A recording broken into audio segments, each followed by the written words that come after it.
जमाना था जब हमारे गांवों के घर आंगन में मवेशियों के झुंड ही संपन्नता की पहचान थे। और हमारे यहां तो कहा भी जाता था,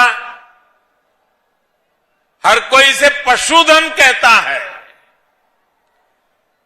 किसके दरवाजे पर कितने खूंटे हैं, इसको लेकर स्पर्धा रहती थी।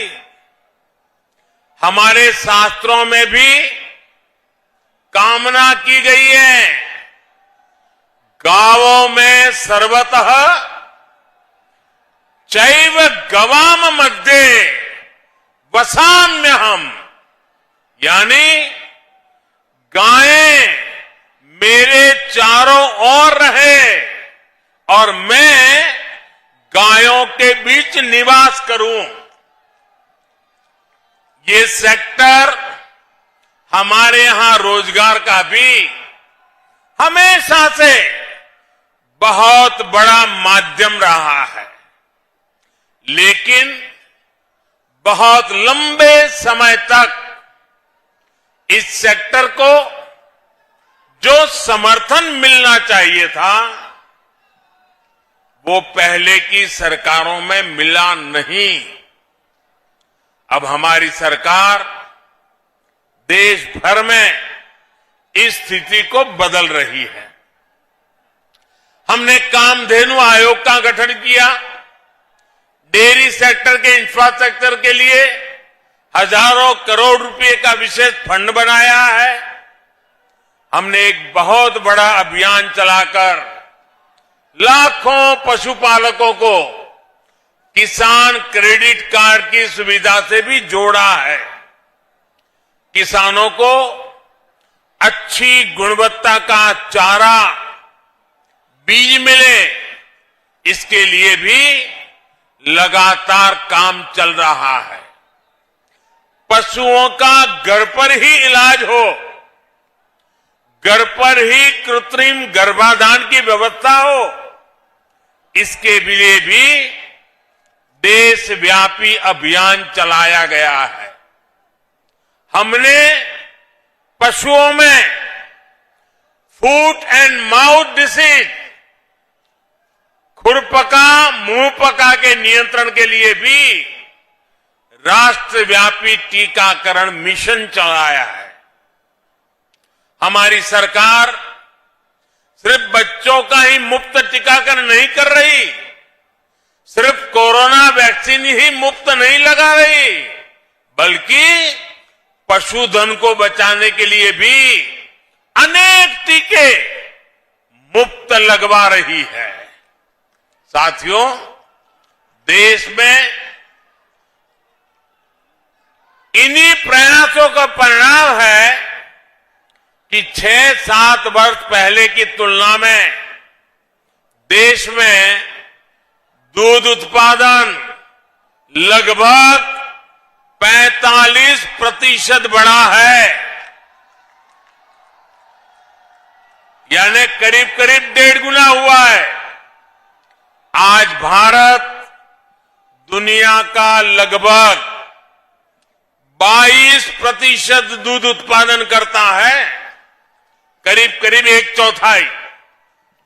मुझे खुशी है कि यूपी आज देश का सबसे अधिक दूध उत्पादक राज्य तो है ही,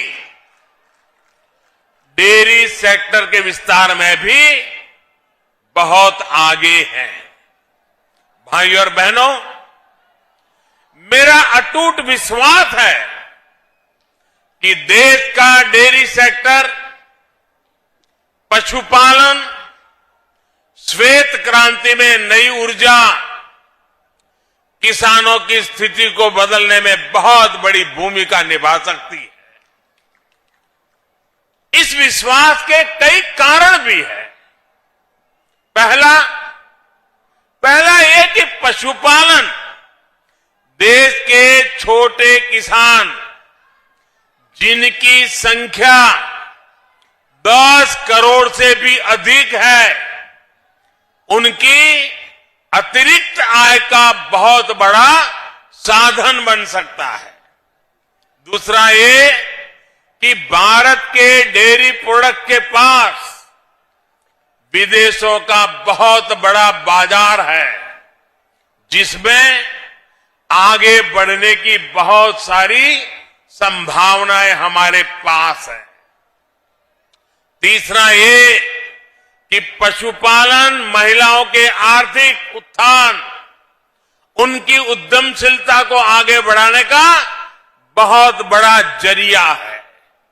और चौथा ये कि जो हमारा पशुधन है वो बायोगैस, जैविक खेती, प्राकृतिक खेती का भी बहुत बड़ा आधार है।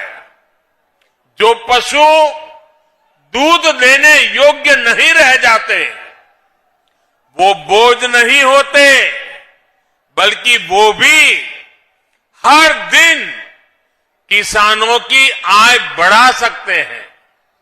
भाई और बहनों, डबल इंजन की हमारी सरकार पूरी ईमानदारी से, पूरी शक्ति से किसानों का, पशुपालकों का साथ दे रही है। आज यहां जो बनास काशी संकुल का शिलान्यास किया गया है, वो भी सरकार और सहकार की इसी भागीदारी का प्रमाण है। सहकारिता क्षेत्र में अहम भूमिका निभाने वाली बनास डेयरी और पूर्वांचल के किसानों, गोपालकों के बीच आज से एक नई साझेदारी शुरू हुई है।